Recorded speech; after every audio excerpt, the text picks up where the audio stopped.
소화기 기쁨을 안겨주는 가을. 땅속에서는 튼실하게 자란 보물들이 한가득 쏟아져 나오는데 속이 단단하면서 맛이 좋은 햇고구마도 이맘때 맛볼 수 있는 보물 중의 보물이다. 달콤한 맛과 더불어 허기진 속을 채워줘 예로부터 영양 간식으로 큰 사랑을 받아온 고구마. 대표적인 항양식품이자 성인병 예방은 물론 다이어트에도 탁월한 효능을 자랑하는데 오늘 건강밥상에서는 땅속의 보물 고구마와 함께한다. 고구마에 풍부하게 함유된 베타카로틴 성분은 항산화 물질로 생체막을 보호해주고 암세포 발생과 성장을 억제시키며 증식을 막는 데 도움을 줍니다. 뿐만 아니라 고구마 속에 많이 함유되어 있는 식이섬유는 흡착력이 강하기 때문에 체내 노폐물이나 발암물질, 콜레스테롤을 몸 밖으로 배출해주어 대장암 예방 및 콜레스테롤 수치를 낮추는 효과가 있다고 합니다. 고구마를 고를 때는 잔털이 적고 모양이 매끈한 것이 좋으며 손으로 눌렀을 때 단단한 고구마를 선택하자. 햇고구마를 주인공으로 한 오늘의 첫 번째 요리는 고구마와 당면, 김이 환상의 콜라보를 이루는 고구마 잡채 김말이 튀김. 이어서 멕시코 소스인 과카몰리에 아보카도 대신 고구마를 넣어 만든 고구마 과카몰리 샌드위치와 샐러드도 만들어보자.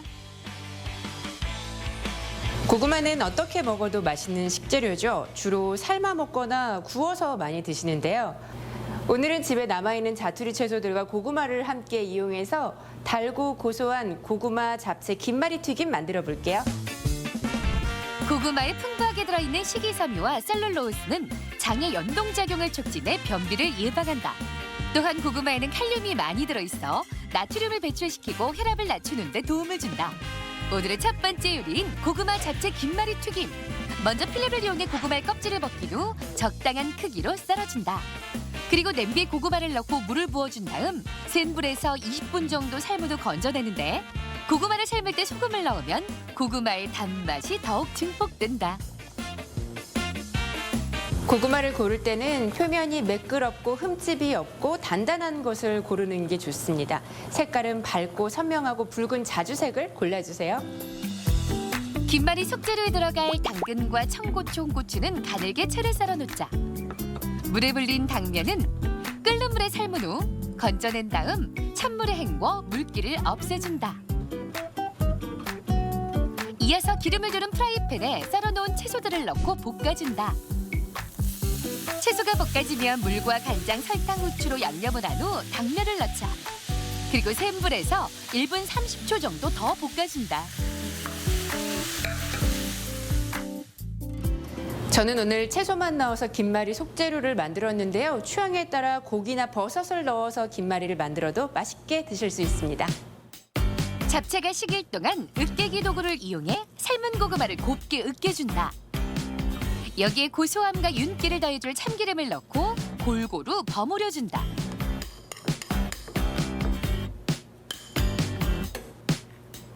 김 위에 으깬 고구마를 넓게 펼쳐놓고 볶아놓은 채소들을 풍성하게 올린다. 그런 다음 꾹꾹 눌러가며 돌돌 말아준 후 4등분을 해놓자. 으깬 고구마는 뜨거울 때 김 위에 올리면 김이 찢어질 수 있기 때문에 충분히 식힌 후에 김 위에 올려주세요. 튀김가루와 녹말가루를 물에 푼 다음 묽게 흐르는 정도로 튀김 반죽을 만들자. 그리고 180도로 달궈진 기름에 튀김옷을 입힌 김말이를 넣고 중불에서 노릇하게 튀겨준다. 튀김옷의 두께는 취향껏 정하시면 되는데요. 저는 재료의 본연의 맛을 살리기 위해서 튀김 반죽을 묽게 해서 튀김옷을 얇게 만들었습니다. 그릇에 어린 잎과 함께 김말이를 올리고 고구마 튀김을 얹어주면 고구마 잡채 김말이 튀김 완성! 달콤한 고구마를 색다르게 즐기는 고구마 잡채 김말이 튀김. 겉은 바삭, 속은 탱글탱글. 한 번 먹으면 멈출 수 없는 한 입의 행복이 여기 있다. 동서양을 막론하고 고구마는 누구나 좋아하는 식재료죠. 식사 대용으로 써도 될 만큼 맛과 영양도 풍부한데요. 오늘은 아보카도가 아닌 고구마를 이용해서 과카몰리를 만들어서 샌드위치를 만들어 볼 거고요. 함께 곁들일 고구마 샐러드도 만들어 보겠습니다. 고구마의 노란색을 내는 성분인 베타카로틴은 암이나 노화의 원인이 되는 활성산소의 작용을 억제한다. 또한 고구마에는 철분도 들어있어 빈혈 예방에 도움을 준다. 오늘의 두 번째 요리인 고구마 과카몰리 샌드위치. 먼저 고구마의 껍질을 벗긴 후 하나는 정사각형 모양으로 또 하나는 익히기 좋은 크기로 썰어 놓는다. 그릇에 고구마를 넣고 랩을 씌운 후 전자레인지에서 익혀준다. 깍둑 썰기한 고구마는 오븐 그릇에 넣고 식용유와 후추, 소금을 뿌린 후 180도로 예열한 오븐에서 구워준다. 고구마를 보관할 때는 표면의 물기를 제거하고 두세 개씩 신문지에 싸서 통풍이 잘 되고 햇볕이 들지 않는 곳에서 보관하는 게 좋습니다. 양파도 두 가지로 준비한다. 하나는 팥썰기를 하고 다른 하나는 잘게 다져준다. 이어서 복숭아도 편으로 썰고 토마토는 잘게 다져 놓는다. 전자레인지에서 익힌 고구마는 곱게 으깨준다. 여기에 소금과 후추, 허브가루, 다진 마늘을 넣고 골고루 섞어준다. 이어서 다진 양파와 다진 토마토도 함께 넣고 저어주면 멕시코 소스인 과카몰리가 만들어진다. 샌드위치에 채소를 듬뿍 넣는 걸 좋아하시는 분은요, 양파와 토마토를 따로 얇게 슬라이스해서 준비해 주세요. 기름을 두른 프라이팬에 얇게 썬 소고기를 올리고 소금과 후추로 간을 해가며 구워준다. 얇고 납작한 빵인 플랫브레드는 기름을 두르지 않은 팬에서 앞뒤로 구워준다. 플랫브레드를 펼쳐놓고 고구마 과카몰리를 올린다. 그런 다음 상추와 복숭아, 양파, 소고기를 올리고 데리야끼 소스를 뿌리는 돌돌 말아주면 고구마 과카몰리 샌드위치 완성! 스윗 칠리 소스와 식초, 식용유를 섞어 샐러드 드레싱도 만들어 놓자. 샐러드 채소에 슬라이스한 양파와 구운 고구마를 올리고 드레싱을 골고루 뿌려준다. 고구마 샐러드만 따로 드실 때는 닭가슴살 같은 고기류를 첨가해서 단백질을 넣어서 영양 밸런스를 맞춰주세요. 우리나라의 된장처럼 다양하게 활용되는 멕시코의 소스 과카몰리. 오늘은 고구마로 맛을 내 더욱 달콤한 맛이 일품인데 소고기까지 곁들여져 한 끼 식사로도 든든하다. 고구마에는 비타민 C가 풍부하게 함유되어 있어 기미 및 주근깨를 개선해주는 미백 효능이 있습니다. 고구마 한 개만으로도 하루에 필요한 양이 충족될 정도로 많은 양의 비타민 C가 함유되어 있다고 합니다. 고구마에는 비타민 A 성분 또한 다량으로 함유되어 있어 눈의 망막에 존재하는 감광색소인 로놉신의 생성을 도와주는 역할을 하여 시력 보호 및 개선에 도움이 되며 안구 건조증 같은 눈 질환들을 예방해주는 역할을 해주기도 합니다. 세계적으로 인정받는 슈퍼푸드 고구마. 강한 기초 체력을 요하는 우주인들의 식량으로 선정될 만큼 풍부한 영양을 자랑하는데 구워 먹거나 쪄 먹어도 맛있지만 메인 요리는 물론 디저트까지 다양한 레시피로 무궁무진한 변신이 가능하다. 환절기 우리 몸의 면역력을 높이고 건강을 챙기고 싶다면 제철 고구마를 가까이 하자. 건강 플러스 인사드립니다. 안녕하세요. 김경섭입니다. 안녕하세요. 임보라입니다. 요즘 코로나19 때문에 헬스클럽 가기가 꺼려져서 집에서 운동하는 분들 많이 계실 겁니다. 그런데 운동 효과를 높이기 위해서는 근손실을 예방하고 근육 생성에 도움을 주는 단백질 섭취가 중요하다고 하는데요. 우리가 평소에 먹는 음식 중에서도 이 단백질 함량이 높은 식품들이 많이 있어요. 맞습니다. 대표적인 게 바로 아몬드입니다. 이 통 아몬드는 닭가슴살이 가진 단백질 함유량을 거의 비슷하게 가지고 있다고 합니다. 그리고 이 아몬드를 하루에 20알 정도 먹어주면 근손실 예방과 그리고 체중 조절에 도움이 된다고 하네요. 네, 그리고 버섯도 단백질 함량이 높다고 합니다. 특히 새송이 버섯에는 단백질 성분인 필수 아미노산 10가지 종류 중에서 9가지나 들어있다고 하니까요. 평소에 운동 효과를 높이고자 하는 분들 아몬드와 버섯 잘 챙겨 드시는 것도 중요하겠습니다. 우리 몸에서 음식물의 소화나 소독, 저장을 담당하는 기관인 위. 이곳에 발생하는 악성 종양을 위암이라고 하는데 위암은 우리나라에서 가장 많이 발생하는 암으로 세계적으로도 우리나라는 높은 빈도의 위암 발생국이다.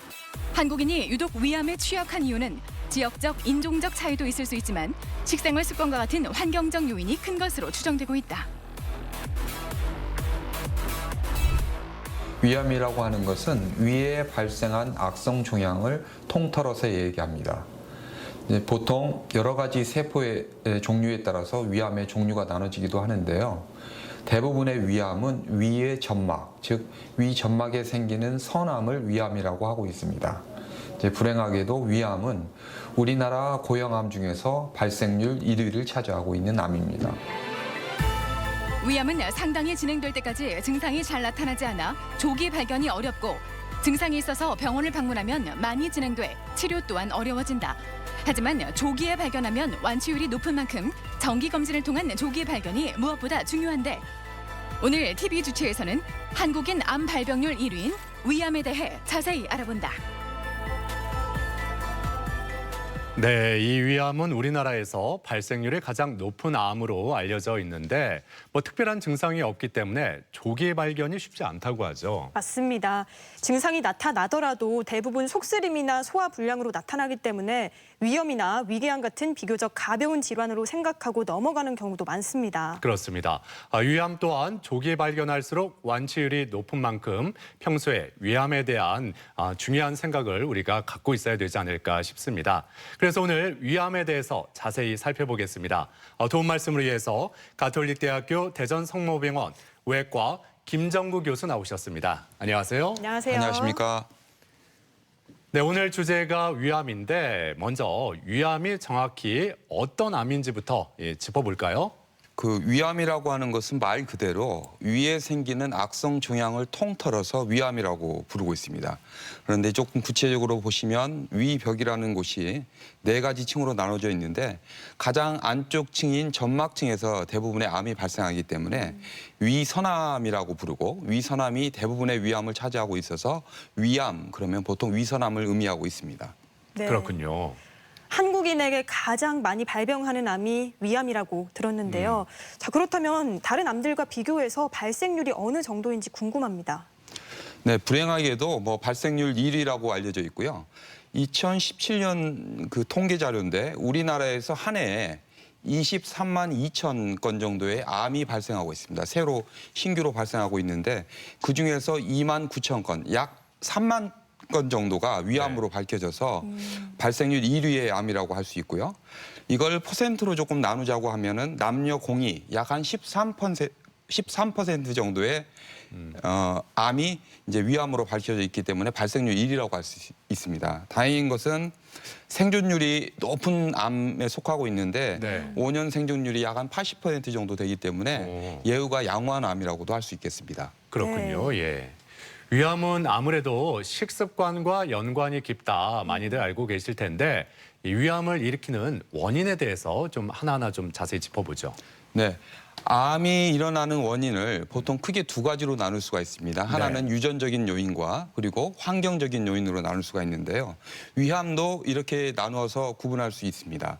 그리고 결론을 먼저 말씀드리자면은 위암이라고 하는 병은 한 가지 원인에서만 생기는 게 아니고 다양한 원인들이 축적이 되어서 발생한다고 할 수 있습니다. 조금 구체적으로 말씀드리면은 헬리코박터 파일로리 균에 감염이 됐다든지 아니면 위암하고 관련된 질병을 앓고 있었다든지 그리고 짜고 그리고 탄 음식을 좋아하는 식생활 습관 이런 부분들, 흡연, 음주, 그리고 가족 중에 위암이 있는 경우 그리고 불행하게도 남성에게서는 더 위암이 호발한다고 알려져 있습니다. 네.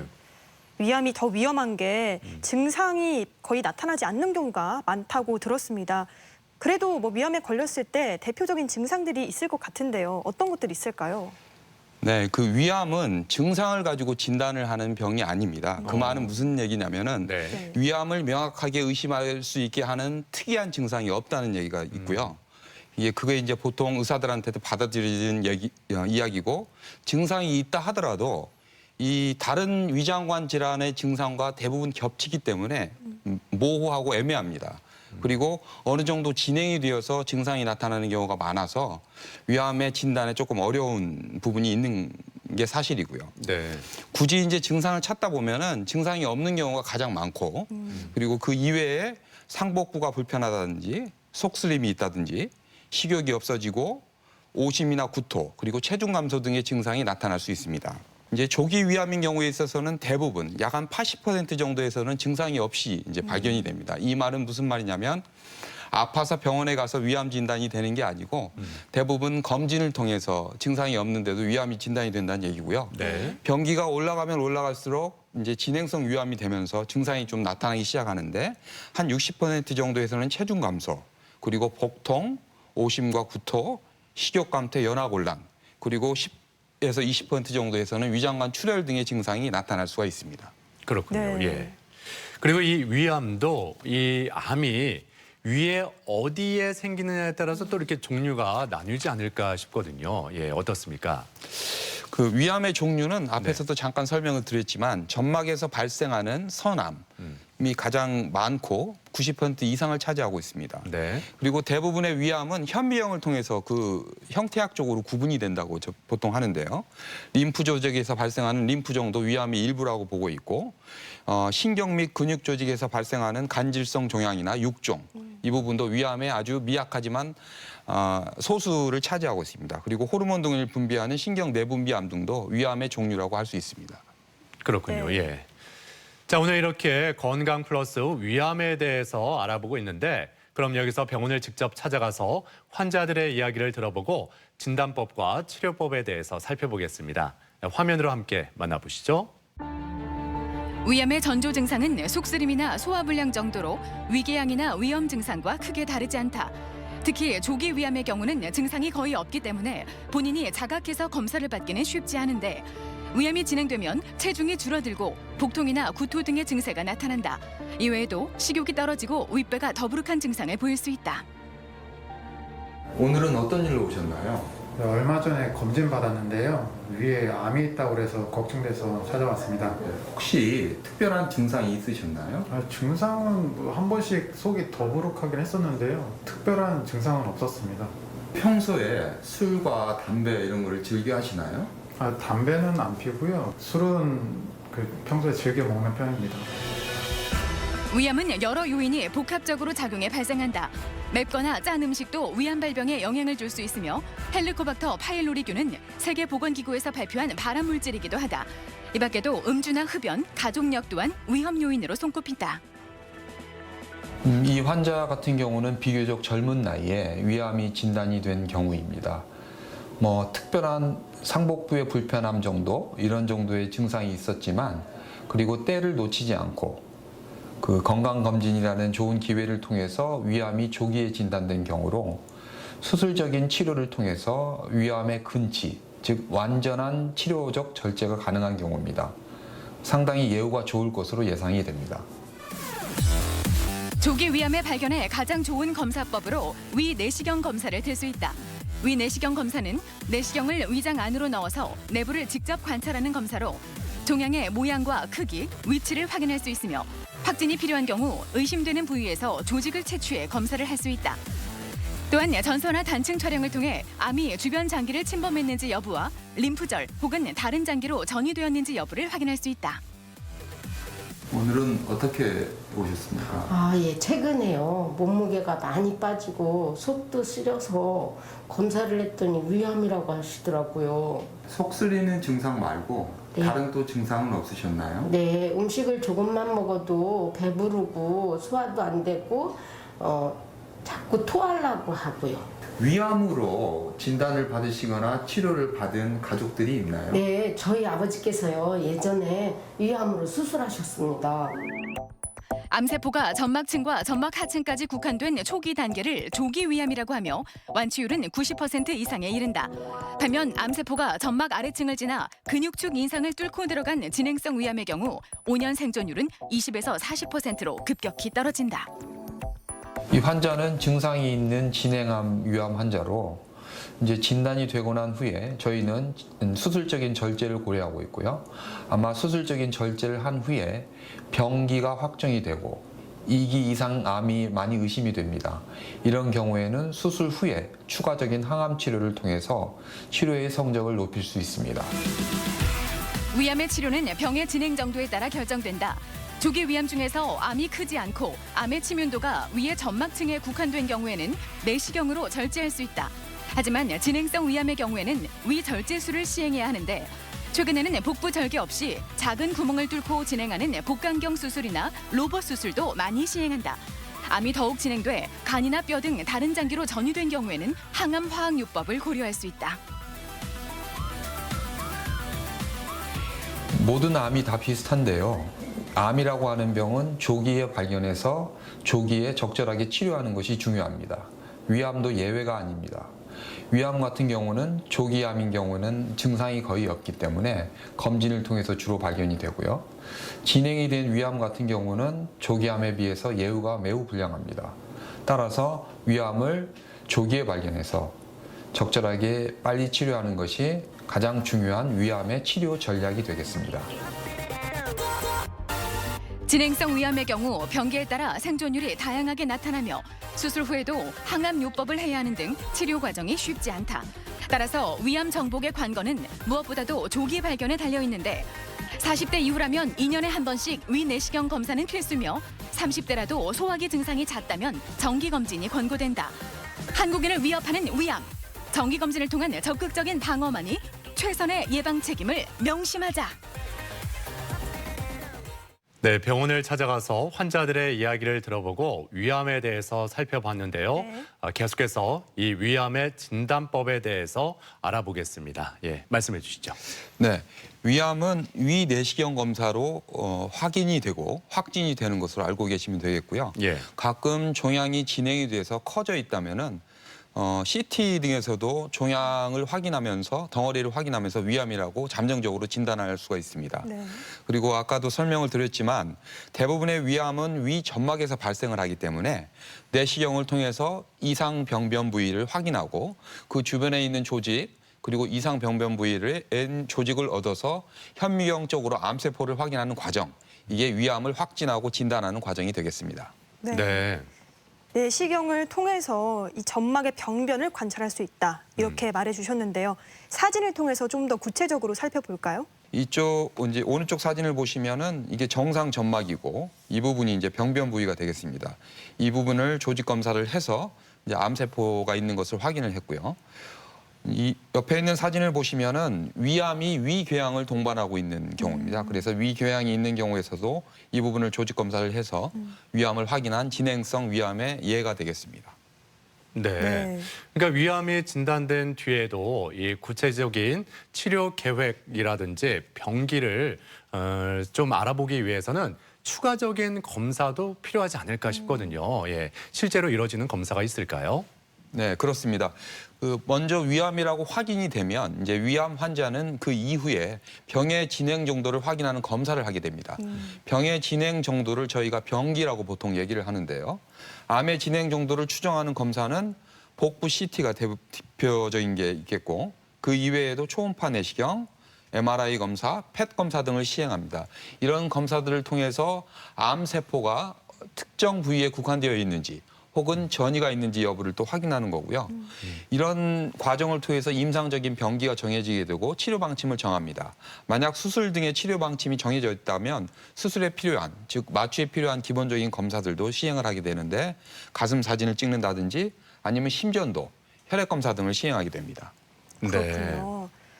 병기에 따라서 또 치료법도 달라질 텐데요. 위암의 병기는 어떻게 구분이 되는 걸까요? 네. 보통 위암의 병기는 1기, 2기, 3기, 4기로 나눕니다. 단순히 뭐 위암 병기만 이런 건 아니고 대부분의 고형암이 이런 식으로 병기 표시가 되는데요. 네. 숫자가 크면 클수록 치료의 효과가 좋지 않은, 예후가 우리가 좋지 않다고 표현하는 그런 암이 되겠습니다. 위암 같은 경우는 조금 특이하게도 네. 이런 숫자로 된 병기 말고도 조기암, 아마 얘기를 많이 들어보셨을 텐데 진행암 이렇게 나누기도 하고 수술이라는 구체적인 치료 과정이 정해진다면 수술 전에 시행한 임상 병기, 수술 전 병기라고도 할 수 있고 수술 이후에 최종적인 확인을 하면서 최종 병기를 이렇게 나눌 수도 있겠습니다. 네. 그렇게 병기가 더 세분화되어 있는데 조금 전에 말씀하신 진행성 위암과 또 조기 위암 어떻게 다른지 좀 구체적으로 더 설명을 해주신다면요. 네, 그 조기 위암이라는 말 자체도 어감에서 느껴질 수 있듯이 이제 조기에 발견이 됐다, 조기에 치료하면 예후가 좋겠다, 이제 이런 식으로 설명이 될 수 있는 건데요. 네. 조기 위암이라고 하는 것은 원발병소, 위암의 침윤이라고 하는 건데요. 얼마나 뚫고 들어갔는지를 보는 건데 점막이나 점막 하층까지 얕게 들어간 경우를 조기 위암이라고 하고 그 이외의 암을 이거와 대비돼서 진행성 위암이라고 부르고 있습니다. 그렇군요. 예. 병기에 따라서 아무래도 생존율도 차이가 나겠죠. 네, 맞습니다. 그 병기를 숫자로 표현해서 1기, 2기, 3기, 4기라고 얘기를 드렸고요. 대부분의 조기암은 1기 이제 암이 많이 포함이 되고 있고 1기암 같은 경우는 5년 생존율이 95% 이상이 됩니다. 이 말은 적절히 치료해서 치료 효과가 좋다면은 근치라고 하는 개념, 즉 암의 재발이나 전이에 걱정 없이 여생을 살 수 있다는 그런 의미가 되겠고요. 물론 2기, 3기로 가면은 생존율이 조금씩 떨어지고 불행하게도 4기암 정도가 되면은 5년 생존율이 10% 미만으로 급격히 나빠지게 됩니다. 그렇군요. 네. 예. 이 위암, 이 병기에 따라서 치료법 물론 달라지겠죠. 어떤 치료법들이 있는지 또 살펴보죠. 네, 위암의 병기를 1기, 2기, 3기, 4기로 나눈다고 먼저 말씀을 드렸고요. 보통 1기에서 3기 암까지는 국소적인 질환이라고 할 수 있고요. 네. 이때는 절제술, 방법은 내시경이 됐든 수술적인 치료가 됐든 절제술이 기본이 됩니다. 잠깐 구분을 해서 말씀드리면 내시경을 통해서는 아주 얕게 진행이 된 암에서 시행이 되는데 위암만을 제거하는 그런 방법이 되겠고요. 이 단점으로는 림프절 절제를 동반할 수 림프절 절제를 같이 할 수 없기 때문에 림프절 절제에 의심이 되는 경우에 있어서는 시행을 할 수가 없습니다. 그 이외의 수술적인 방법은 위를 절제하는 방법과 주변에 있는 림프절을 함께 절제하는 방법이 있겠고요. 만약에 최종 병기가 2기 이상이라고 확인이 되면은 이러한 절제술 이외에도 추가적인 항암 치료가 필요합니다. 이런 항암 치료를 저희들이 보조적인 항암 치료라고 이제 얘기할 수 있습니다. 그리고 문제가 되는 병기는 4기암이 되겠습니다. 4기암이라는 것은 이미 이제 암이 국소적인 병변을 벗어나서 전신적인 진행이 되었다. 전신암의 상태로 이제 우리가 인정을 하고 이제 의학적으로는 보고 있고요. 따라서 국소적인 치료, 대표적으로는 수술 등이 있겠지만 수술 등의 치료가 의미가 없거나 효과가 별로 없게 되는 겁니다. 그래서 이때는 전신요법인 항암 치료가 주가 되겠고요. 이제 뭐 여러 가지 치료 방법이 개발이 되었음에도 불구하고 효과적이거나 뚜렷한 효과가 있는 치료 방법은 아직은 없는 것으로 돼 있습니다. 그리고 최근에는 다행히 표적 치료제라든지 아니면은 뭐 맞춤형 치료 이런 여러 가지 약물들이 시도가 되고 있지만 여전히 그 효과는 아직도 조금 물음표가 있는 부분입니다. 단 이러한 암이 있었을 경우에 있어서도 환자들이 조금 걱정스러운 부분도 많고 또 그렇기 때문에 이 검증되지 않는 방법 그리고 식품 이런 거에 많이 의존하게 되는데요. 네. 이런 경우는 대단히 좋지 않습니다. 이거는 암의 치료에 도움이 되지 않을 뿐만 아니고 네. 오히려 방해를 하기 때문에 반드시 검증된 방법을 찾는 게 중요하겠습니다. 그렇군요. 네. 예. 1기에서 3기까지는 절제술을 사용한다고 하셨는데요. 이 위 수술법은 어떻게 될까요? 이제 뭐 자세하게 설명드리기는 조금 어렵긴 한데 위를 이제 절제하는 방법은 크게 두 가지로 나눌 수가 있습니다. 위를 다 드러내는 위 전 절제술과 그리고 위를 남기는 부분 절제술로 나눌 수 있고요. 다행히 위암 같은 경우에는 위의 하부, 위의 아래쪽 3분의 1에서 많이 생기기 때문에 저희가 전체적인 통계를 내보면 한 3분의 2 같은 경우에 있어서는 위를 부분 절제를 하게 되겠고요. 네. 위에서 지금 설명이 되어 있는 거고 그리고 병변이 만약에 높다면은 이제 불행하게도 위를 다 희생을 시켜서 위를 전절제를 하고 그리고 소장과 식도를 이어주는 그런 수술법을 채택하게 됩니다. 네. 네. 뭐 위 부분 절제라든지 아니면 전 절제라든지 아무튼 위를 잘라내면은 아무래도 소화하는 데 있어서 좀 지장을 받지 않을까 이런 생각이 먼저 드는데 이렇게 수술을 받은 후에 생활을 어떻게 해야 되는지 이것도 참 중요한 거 아니겠어요? 네, 맞습니다. 보통은 이제 검증이 된 의료기관에서는 위암센터에서 보통 수술을 진행을 하게 되겠고요.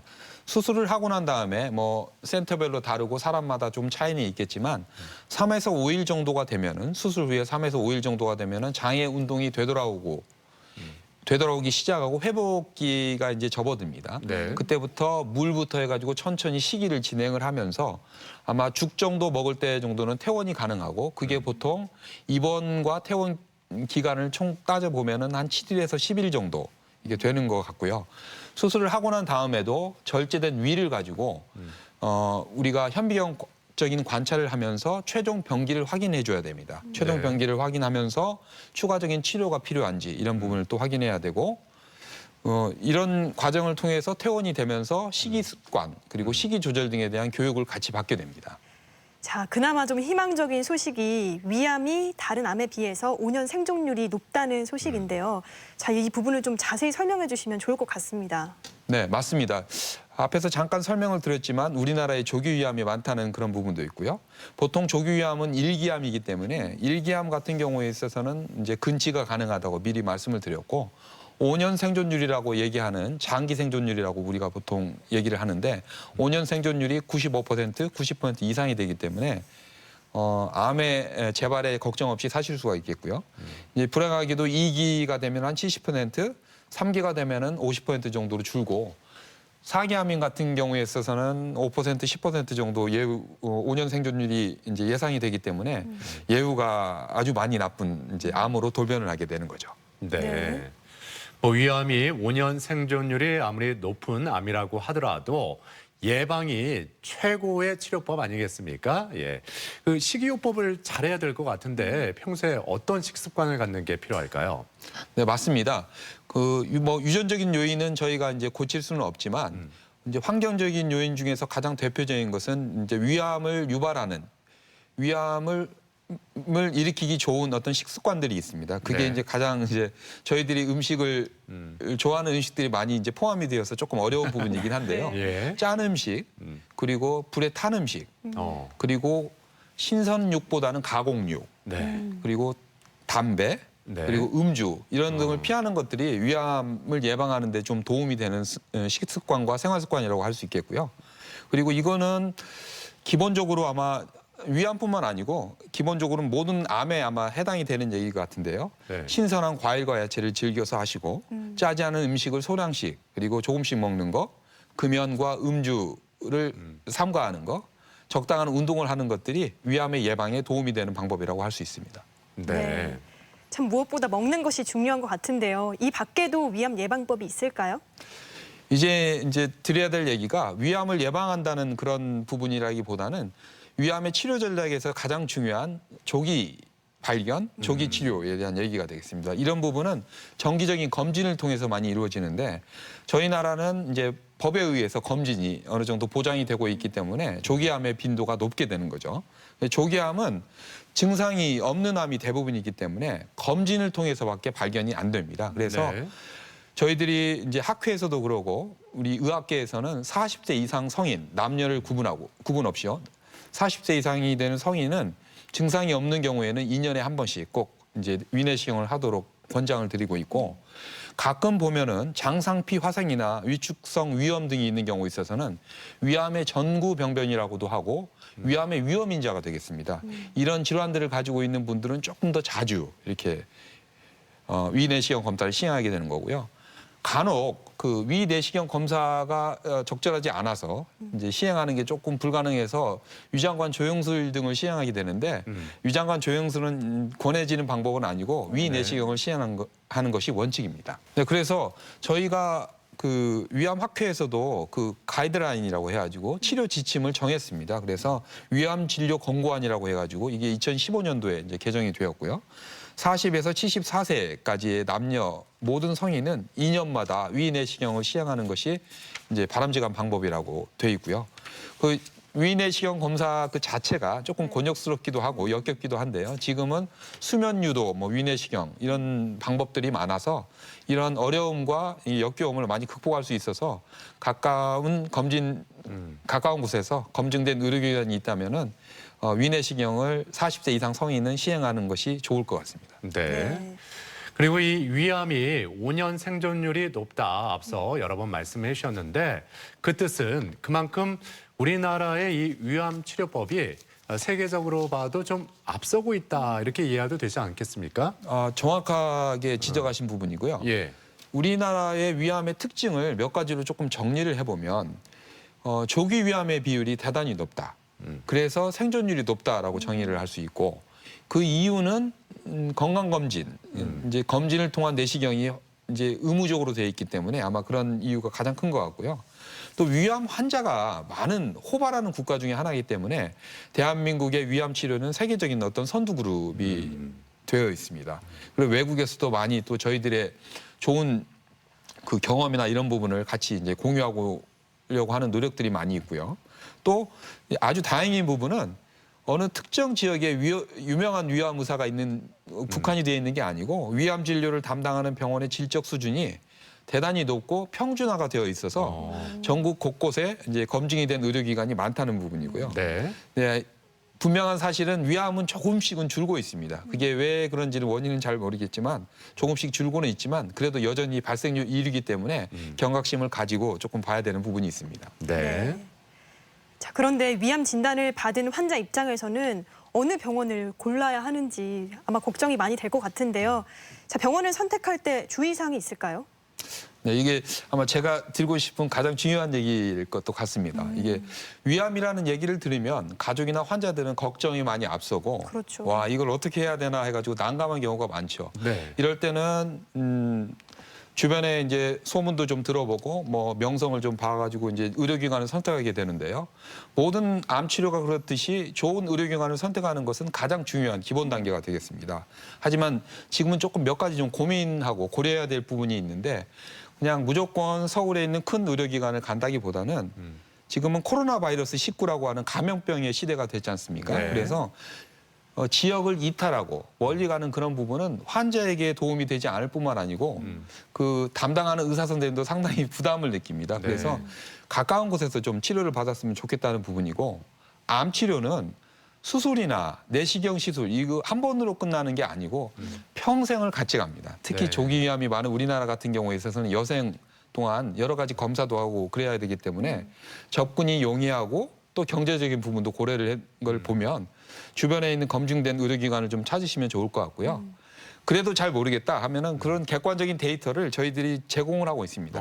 보통 심평원이라고 하는 건강보험 심사평가원에서 암의 적정성을 평가해서 그 결과를 발표를 하고 있고 실제로 2019년 작년 5월에 나온 가장 최근 이제 결과인데요. 위암과 유방암에 대한 1등급 의료기관을 발표를 했습니다. 다양한 평가 항목을 가지고 발표를 했는데 네.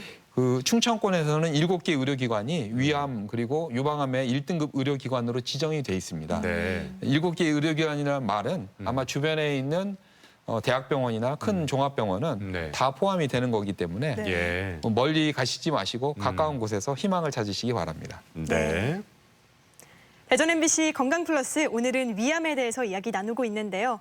자, 이번에는 위암에 대한 오해와 진실을 OX로 풀어보도록 하겠습니다. 네. 먼저 헬리코박터균이 있으면 위암에 걸릴 수 있다. O일까요, X일까요? 명확하게 O입니다.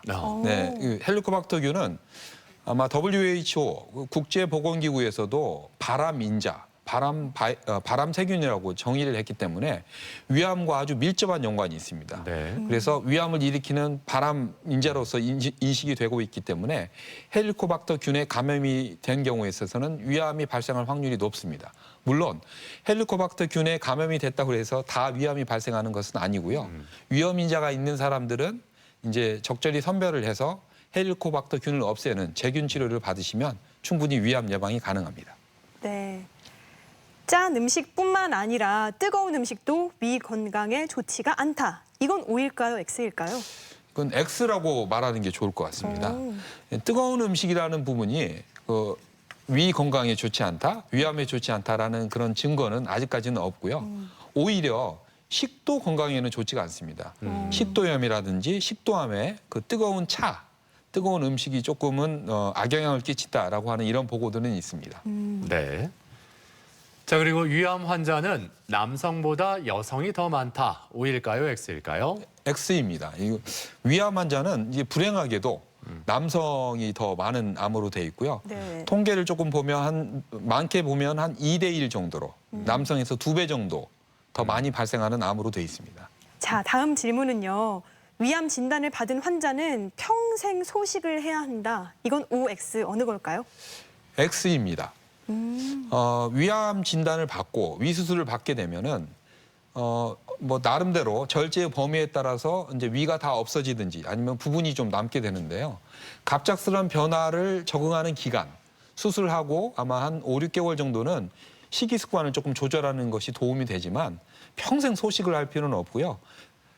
사람의 몸이라는 것은 적응을 잘 하기 때문에 이게 나중에는 다 적응을 하게 되고 충분히 그 전만큼은 먹지 않더라도 소식을 그렇게 평생 해야 되는 그런 정도는 아니고 나중에는 다 다시 되돌아옵니다. 식생활이. 이런 건 크게 걱정 안 하셔도 될 것 같습니다. 네. 자, 그리고 위암이 생겼을 때 그 부위 위를 일단 절제를 하면 재발하지 않는다. O일까요, X일까요? X입니다. 위는 뭐 절제되는 부분에 따라서 부분이 남아있을 수가 있고요. 그 남은 위를 잔위라고 하는데 잔여위라고도 하고 잔위에서 위암이 발생할 수 있고요. 또 잔위가 아니더라도 위 말고도 복강 혹은 문화부 이런 데서 재발을 할 수 있기 때문에 주기적인 검사가 필요한 겁니다. 그래서 위를 잘라냈다고 해서 무조건 다 위암이 재발하지 않는 것은 올바르지 않은 상식입니다. 네. 자, 이렇게 위암에 대한 궁금증을 OX로 풀어봤고요. 계속해서 시청자 여러분의 궁금증도 하나씩 풀어보겠습니다.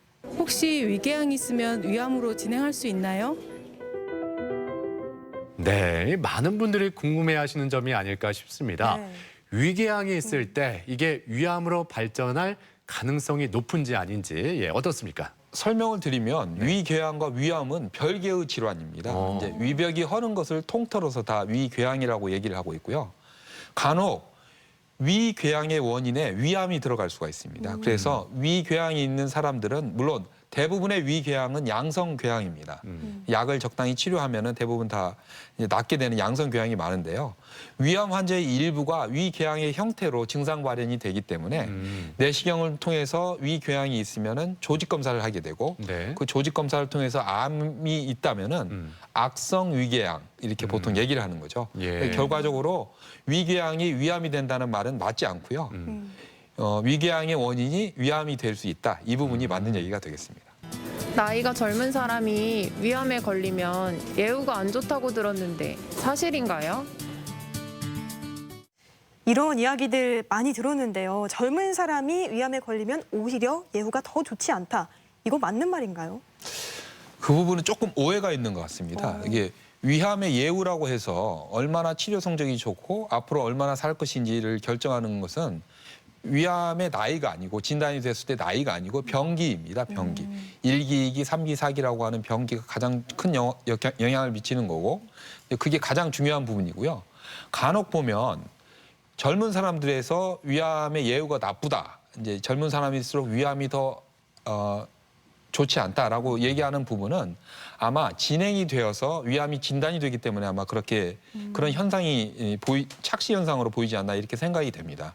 왜냐하면은 젊은 사람 같은 경우에 있어서는 정기적인 검진을 할 나이가 아니고 이미 속쓰림, 체중 감소 등 진행성 위암으로 발전이 되어서 이제 병원을 찾았을 때는 진단 당시에 병기가 3기, 4기로 확인이 되는 경우가 많아서 아마 그런 부분이 젊은 사람한테 위암이 더 나쁘다, 위암의 예후가 좋지 않다라고 이렇게 설명이 되는 그런 부분인 것 같고요.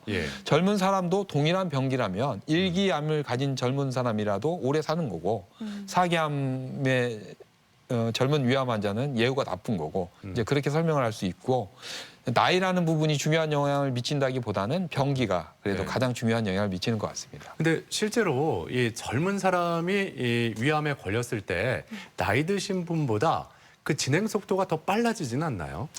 몇몇 암에서는 그런 일들이 있다고 합니다. 특히 이제 유전적인 소인이 있는 경우가 젊은 사람한테는 많기 때문에 위암이 조금은 악성도가 조금 더 심한 경우가 있고 이런 경우에는 위암의 진행 속도가 조금 빠를 수가 있지만 단순히 이 사람이 젊기 때문에 그렇다고는 설명할 수는 없을 것 같고요.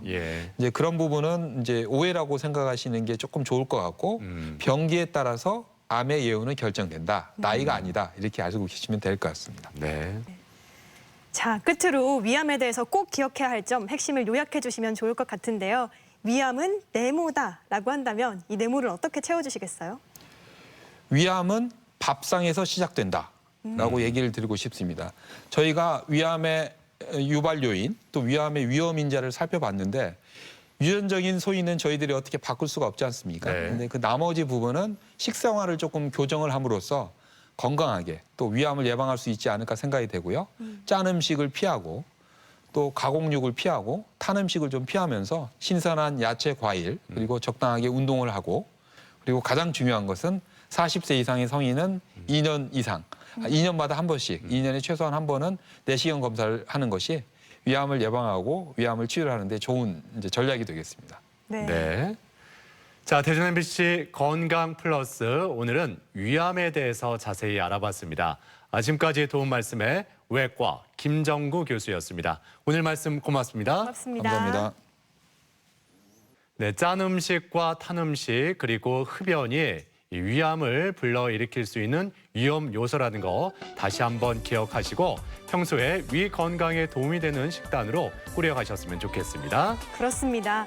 위암은 무엇보다 조기 발견이 중요한 만큼 40세 이상이라면 2년에 한 번씩 위 내시경 검사를 꼭 받아보시기 바랍니다. 네, 건강 플러스 오늘 저희가 준비한 내용은 여기까지입니다. 이번 한 주도 건강하게 보내시길 바라고요. 저희는 다음 주 이 시간에 다시 인사드리겠습니다.